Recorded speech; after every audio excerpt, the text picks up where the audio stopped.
დავბრუნდით პირდაპირ ეთერში სტუმართან ერთად ჩვენი სტუმარი გახლავთ დიდი დიღმის 100.000 მოწამის ტაძრის წინამძღვარი დეკანოზი ლუკა სუპატაშვილი. დაგლოცეთ მამაო.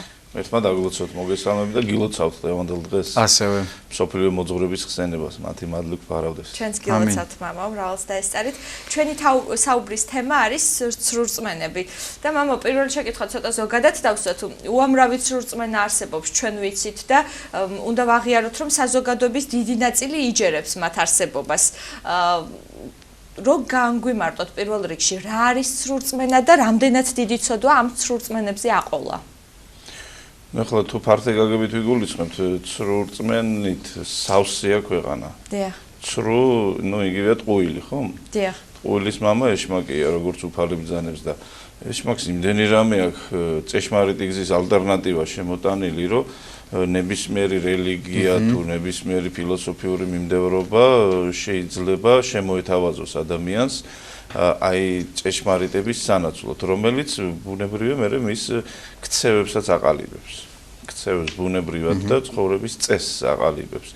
და ძირითადად მაინც ეს ამას ძალიან დიდი არეულობა და ზედმეტობა შემოაქვს ადამიანის ცხოვრებაში.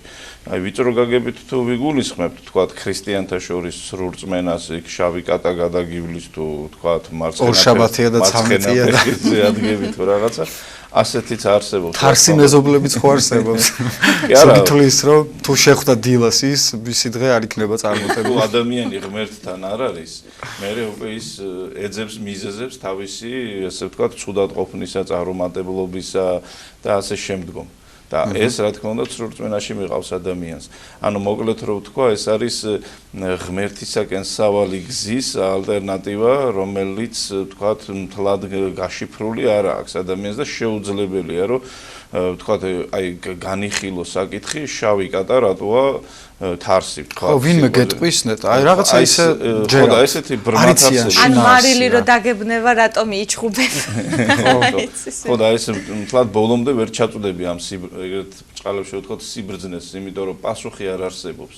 მაგრამ რაც შეეხება ქრისტიანობას, აქ თვითონ უფალი გვაძლევს პასუხს და აი ძალიან დიდი სიკეთეა, როდესაც ადამიანი ღმერთისაგან მოწვილი სწავლებით იკვებება და ღმერთისაგან მოწვილი ჭეშმარიტებით მართავს თავის ცხოვრებას. ანუ ცხოვრობს ჭეშმარიტებაში.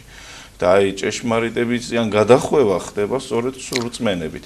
ესეც უნდა აღინიშნოს, რომ რწმენის გარეშე ადამიანს არ შეუძლია ცხოვრება. რაღაცას არის ჩვენში ძალიან იწამებს, რაღაცის უნდა ჯეროდეს, ხო? ალბათ სწორი არ იქნება ინსტინქტი რო ვთქვა, მაგრამ აი თუ დაახლოებით გამოვხატო ეს აზრი. რწმენა არის ადამიანში ძალიან ძლიერი ინსტინქტი. ეს რო არ კონდეს ადამიანს, ერთ ნაბიჯს არ გადადგამს. მაგალითად სამსახურში რატო მიდის? იმიტომ რომ სწამს რომ რაღაცა კარგს აკეთებს, მნიშვნელოვანს აკეთებს, რო ესალმება ადამიანს, ესეც ანუ რწმენა ძალიან მნიშვნელოვანია. რაღაცის სწამს ადამიანს და მერე მოძრაობს რაღაცა მიმართულებით. თქვა ცოდვის მიმართულებითაც არ დაიძრება ადამიანი, რო არ წამდეს, რომ ის კარგია. და ეს რწმენა, ანუ დარწმუნებულობა საკუთარ თავში ძალიან მნიშვნელოვანია და რა გვწამს?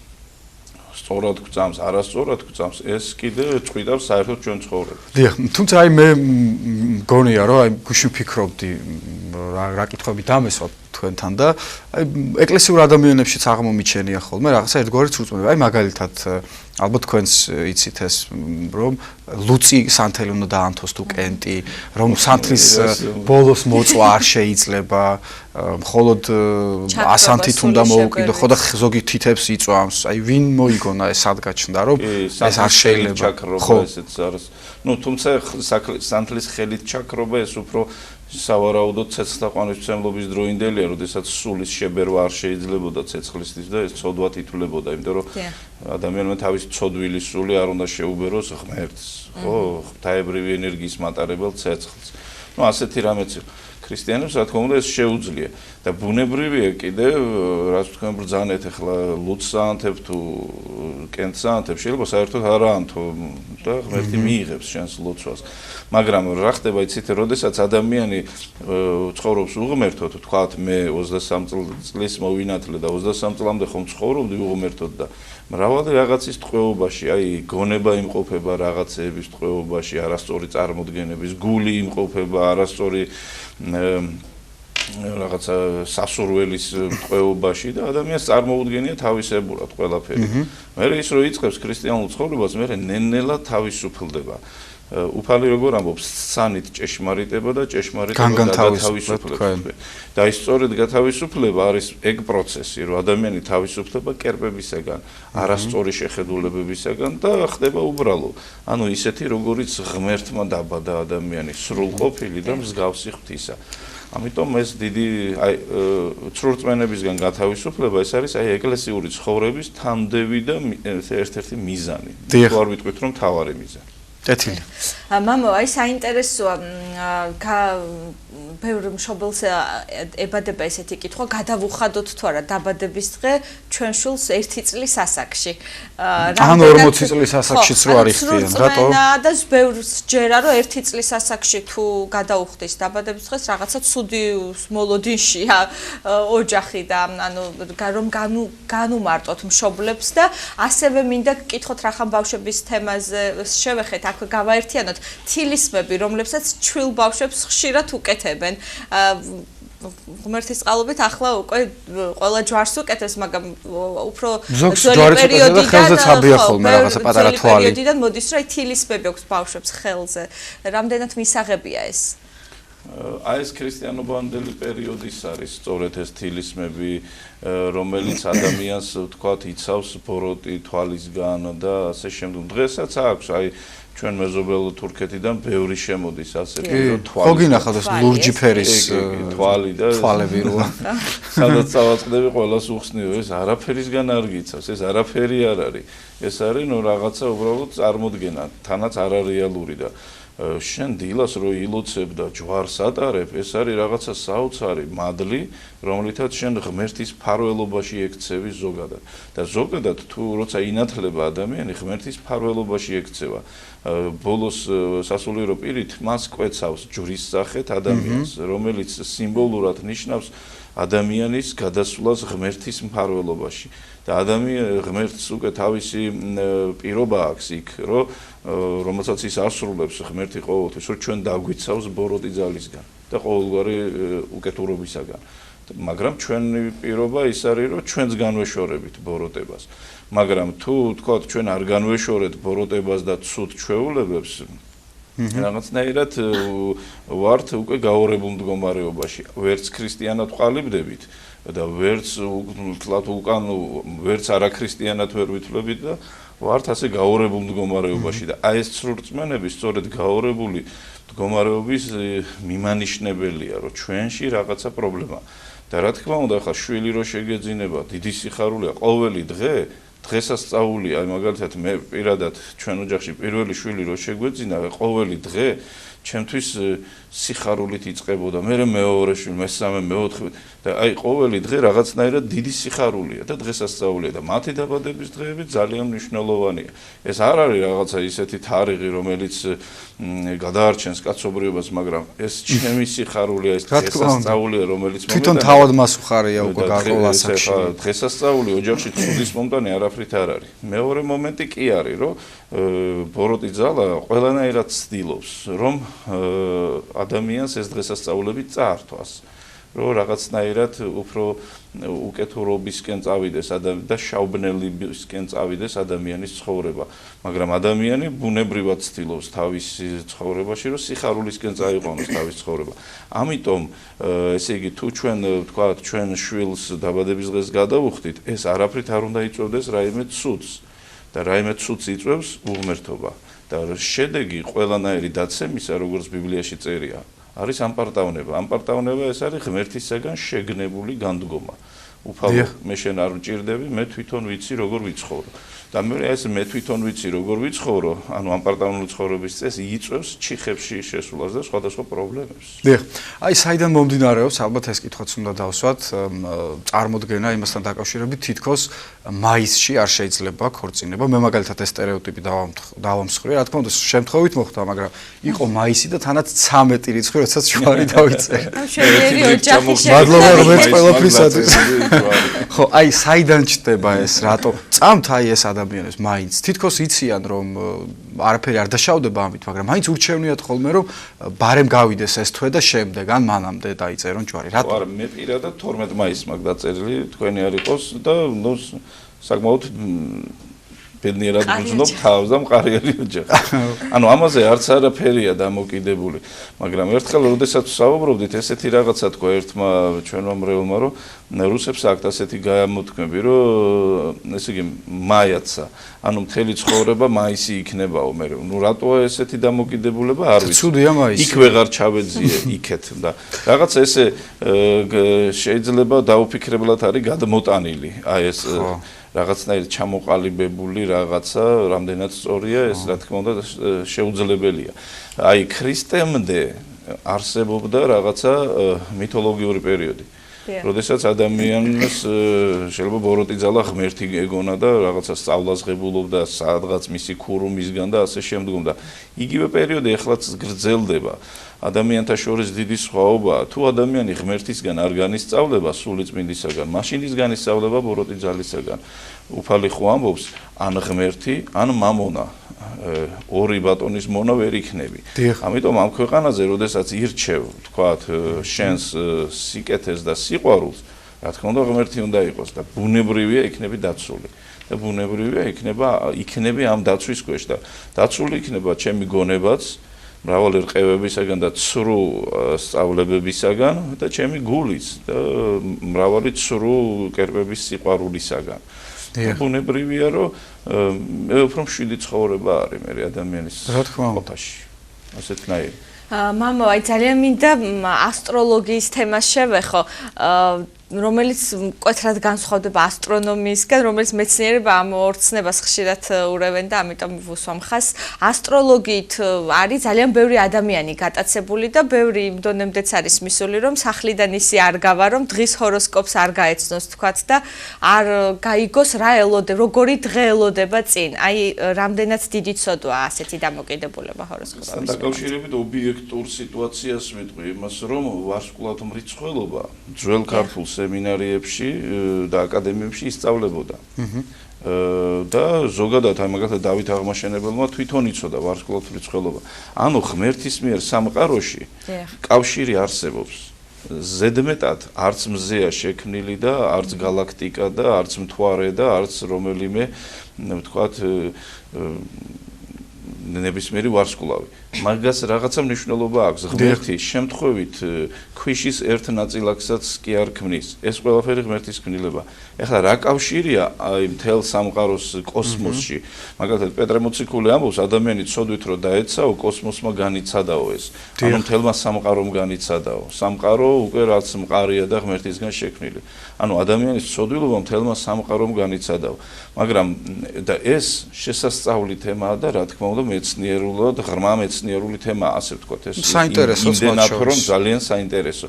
იმიტომ რომ ჩვენ არ ვცხოვრობთ რაღაცა ჩაკეტილი დედამიწაზე, ჩვენზე ზემოქმედებს მზეც, მთვარეც, ვარსკვლავებიც, ყველა ეს პლანეტა რომელიც ბოლო-ბოლო როგორი სილამაზეა, როდესაც გავხედავთ და წარმოვიდგინოთ რომ როგორი მწყობრია ეს ყველაფერი და ფსალმონში როგორ არის ნაქები, ხვდე რომ ცანი უთხრობენ დიდებას ღვთისასა და ქნულ სახელთ ამისთასა მიუთხრობს სამყარო. ანუ ეს აუცილებელი თემა, მაგრამ აი კონკრეტულად ესე იგი რომ იხემძღვანელოს რაღაც ასტროლოგიური პროგნოზებით, ამის წინააღმდეგია ეკლესია, იმიტომ რომ ადამიანი მერე კომპლექსდება და მერე ფიქრობს, რომ ვაი ეს მომიწევს, ის მომიწევს ასეთნაირად და პრინციპი იკარგება. ადამიანი მერე ხდება ვარსკვლავზე დამოკიდებული. არა და პირიქით არის, ადამიანი ბატონია მთელ სამყაროში. გავიხსენებ ისუნავეს ბიბლიიდან, როდესაც ისუნავე მზე გააჩერა. ვერ ასწრებდა მტირის დამარცხებას, ღამეს რო გაეყარა ეს მტრები, მერე მაშველი ძალა მოძდიოდა და ნუ ვერ ასწრებდა და გააჩერა მზე. ეს საოცარია, დაფიქსირებულია როგორც ბიბლიაში, ისე ვთქვათ იმდროინდელი ხალხების ისტორიებში, რომ ერთი უჩვეულო დღე იყო თურმე. და აი ეს ერთი უჩვეულო დღე, როდესაც მზე დიდი ხანი არ ჩავიდა. ანუ ადამიანის სწორედ ეს არის, რომელიც ვარსკვლავზე კი არაა დამოკიდებული. ვარსკვლავია ადამიანზე დამოკიდებული, მაგრამ ადამიანს რაღაცა დიდი ღირსება აქვს დაკარგული, დიდი ღირსება და დიდი პატივი. აი როგორ თქვათ, აი მეფემ რო დაკარგოს თავისი პატივი და დაახლოებით აი ესეთია და მისი მსახურები რომ მას შეურაცხყოფდნენ. აი დაახლოებით ასე გვაქვს დაკარგული პატივი და ეკლესია მიმართულია რომ ადამიანმა აღიდგინოს სწორედ ეს პატივი, რომ ღმერთზე იყოს ჩვენი ცხოვრება დამოკიდებული. ასტროლოგიაში თუ რამე დღეს დღევანდელ ასტროლოგიაში არ არის მისაღები, ეს არის ის რომ ადამიანი დამოკიდებულია არა ამ სწავლების მიხედვით, ადამიანი დამოკიდებულია არა ღმერთზე, არამედ რაღაცა ვარსკვლავზე, ციურძალებზე და ზეციურძალებზე. ძალიან ბუნდოვნად ამბობენ რომ ეს არის რაღაცა ბუნების ძალები და ესეთი გაუცვით ცნობიერებლობა ეკლესიისთვის მიუღებელია, იმიტომ რომ ეკლესიაში ყველაფერი არის ზედმიწევნით გასაგები, რომ ადამიანი ღმერთის მფარველობის ქვეშ ცხოვრობს და ღმერთისგან შექმნილი სამყარო ადამიანს ემსახურება. ასე რომ არსებობს ობიექტური რეალობა, მაგრამ ამ ობიექტური რეალობის არასწორი გაგება, რომელიც როგორც თქვი, შეიძლება დააკომპლექსოს ადამიანი და აი დღეს მე ნეგატიური დღე მაქვს და აი ამიტომ სახში ვიქნები და არ გავალ რომ რამე და რაღაცა უმოქმედო შეიძლება იყოს და ასე შემდგომ და ასე შეიძლება გმართოს მე ბოროტმა და რამდენი ცხოვრობს სამწუხაროდ და ბოროტმა ძალამ შეიძლება გმართოს აქედან გამომდინარე, რომ აი როცა საჭიროა მოქმედება არ იმოქმედო, ან როცა საჭიროა არ მოქმედება, მაშინ იმოქმედო და ასე შემდგომ. ამიტომ მე ვიღაცით და რაღაცით კი არ უნდა ვსაზღვრო ჩემი ცხოვრების წესი. არა მე ვარ ღმერთის ქმნილება, მე ვარ როგორც ღვთისმეტყველებაშია მადლით ღმერთი. მე ვარ ღმერთის შვილი, მისი მეგობარი და ჩემი მოქმედება უნდა იყოს მადლით განპირობებული. მე უნდა მადლი შევიძინო ღმერთთან ურთიერთობით, თქვათ ლოცვით, დილის ლოცვით, ზიარებით, აღსარებით, ეს მადლი უნდა შევიძინო. და მე ეს მადლი უნდა მოვფინო ამ ქვეყანას. ამიტომ მე ამაში ხელს არაფერი არ შემიშლის და თუ საუბარია რაღაცა კოსმოსზე, ეს კოსმოსი ხელს შეგიწყობს, მე მზე მიწყობს ხელს, რომ ვიყო ჯამრთელი, მინათებს დღეს, რომ მიმართულება მქონდეს, მე გავიხარო ამ ყველაფრით, რომ მე საკვები პროდუქტი მოიპოვოს, დედამიწამ აღმოაცენოს და ასე შემდგომ. იგივე როგორც მთვარე, რომელიც ამხელა ოკეანის მიქცევა მოქცევა საკონტროლებს. და ახლა ამხელა ოკეანის რო ამოძრავებს გონებისთვის წარმოუდგენელ მასას, ბუნებრივია რომ ჩემზეც შეიძლება მან იმოქმედოს, მაგრამ ის მოქმედებს ჩემზე როგორც ხელშემწყობი. და ბუნებრივია რომ ყველაფერი ჩემს ესე იგი ყველაფერი ღმერთზე უნდა იყოს ჩემ ცხოვრებაში დამოკიდებული და გონება არ უნდა გამექცეს, რომ თქვა გიშერი დამიცავს და კიდე რაღაც. ხო, ასე შემდეგ. მამა ლუკა, აი ეხლა ალბათ გვისმენენ ასეთი ადამიანები, ვინც შეიძლება იყოს აი ამ როგორც წმენების ზეგავლენის ქვეშ, ხო და აი შეიძლება გაუჩნდეს თი პროტესტი, რომ აი კი გასაგებია ესმის ეხლა რასაც ჩვენ საუბრობთ, მაგრამ აი თქვას რომ ნუ რა ვქნა კაცო, ცუდად მაქვს ეს დაცდილი და მისრულდება, იგივე აი რაღაცა თვალის თამაში, მარცხენა თვალი მითამაშებს გაგიგიათ ალბათ. ანუ რამდენად დიდი მნიშვნელობა აქვს განწყობას. ფსიქოლოგები ამას უდიდეს როლს ანიჭებენ. ანუ მე თუ მინდა რაღაც ვირწმუნო და რაღაცისკენ მქონდეს მზაობა, რაღაცის მოლოდინი მქონდეს, ის შეიძლება მოხდეს მართლა რეალურად ჩემ ცხოვრებაში. ანუ ერთგვარად ესეთი პარადოქსული ვითარებაც არის, ხო? თუ კი ირწმუნებს ადამიანი, შეიძლება მართლაც მოხდეს რაღაცა უარყოფითი და ნეგატიური მის ცხოვრებაში. ან კონკრეტულ დღეს. კი. უფრო კონკრეტულად ვიტყვი, როგორც სასულიერო პირი, ბოროტი ძალა თუ შენიშნავს, რომ ადამიანს რაღაცის სჯერა, მაგალითად ასოთა თამაშის, რომ აი თვალი და რაღაცა თქვათ ყურის ბიბილო ეწვის შეიძლება 13 რიცხვში რაღაც დაემა. კი, არა, ეს მთელი სწავლება ერთხელ თვალი გადავავლე და ნუ მე მგონი მარჯვენა ფეხის ნეკათითიც თამაშობს ხოლმე ხანდახან და მე ადამიანი გაფაციცებულია ალბათ, რომ აბა რომელი ორგანო ამოძრავდება ადამიანის ყოფაში. და რა დროს. და ასე შემდგომ. და ბუნებრივია, აი იონა კიბის აღწერელის აზრს ვიტყვი, რომ როდესაც ბოროტი ძალა შენიშნავს, რომ ადამიანს რაღაცის მიმართ აქვს ზედმეტი გადაჭარბებული ნდობა, თქვათ სიზმრის მიმართ, თქვათ ასოთა თამაშის მიმართ როგორც არის, ხო? ბუნებრივია რომ მე უკვე ის აი როგორც მარიონეტი შეუძლია რომ ისე მართოს. აუცილებლად მართვას დაიწყებს მისას და ადამიანი კომპლექსდება. და ივანე კიბის აღწერილი ამბობს რომ ნუ ენდობითო ნუ რაფერსო ზედმეტათო თორე ეს მე თქვენს ესე იგი მე მართული იქნებითო ამ ყველაფრისაგანო და ამ ყველაფრის უკან დგას ბოროტი ძალა ნუ ვიფიქრებთ რომ ეს რაღაცა თავისუფალი გარემოა თუ ღმერთია სადაც ღმერთი არ არის იქ ბოროტი ძალაა მაგრამ ეს ბოროტი ძალა რა თქმა უნდა არ ამბობს რომ მაგციეთ ყურადღება მე ბოროტი ასე არ ამბობს ის იმალება და აი ყველაზე დიდი გამარჯვება ბოროტი ძალისგანო სწორედ ეს არისო რომ ადამიანებს დაარწმუნა რომ ის არ არსებობს და ეს არის რაღაცა გადმონაშთები და რაღაცა არასწორი სწავლები. ახლა უცებ გამახსენდა ალბათ ყველა შეგვინიშნავს მაგალითად როდესაც გარდაიცვლება ვინმე თქვათ რაიმე საგანს ამ შემთხვევაში სარკეს გადააფარებენ ხოლმე ზეწარს აი ესეც სრულწმენა აი რატომ ხდება ეს ხო არ ვიცი ვითომ რატო არ შეიძლება სარკეში მე ერთხელ ვეცადე საერთოდ მეც ხო ერთად ერთ ქვეყანაში დავიბადეთ ერთ სიტუაციებში და ყოველთვის მაინტერესებდა აი ვთქვათ არ ვიყავი ქრისტიანი მაგრამ აი რატო აფარებთ სარკეს და ნუ აი რაც მე ჩავეძიე ერთი პასუხი იყო რომ უბრალოდ რაღაცა აი ჩვენ დამწუხრებული ვართ და არ გვინდა რომ რაღაცა აი ზედმეტი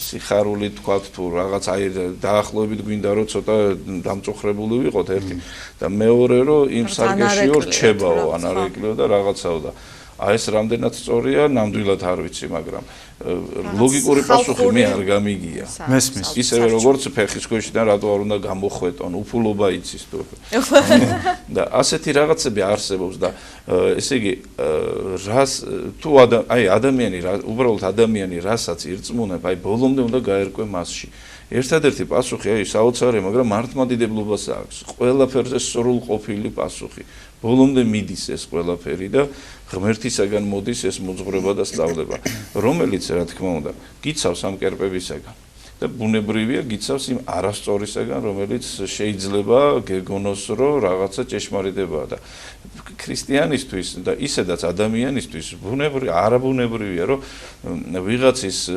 არასრულყოფილ სწავლებას მიისდიო შენს გაუგებრობაში ამყოფო შენი თავი მთელი ცხოვრების მანძილზე მოკლედ გავთავისუფლდეთ ამ სრულწმენებისგან სნად ქრისტე და ქრისტე გაგვათავისუფლებს აი ამ სრულწმენებისგან დიდი მადლობა საინტერესო საუბრობდით მამა უღრმესი მადლობა ჩვენს ტელემაყურებელს შევახსენებ დიდი დიღმის 100,000 მოწამის ტაძრის წინამძღვარი დეკანოზი ლუკას უპატაშვილი გვესაუბრებოდა სრულწმენის ცოდვის შესახებ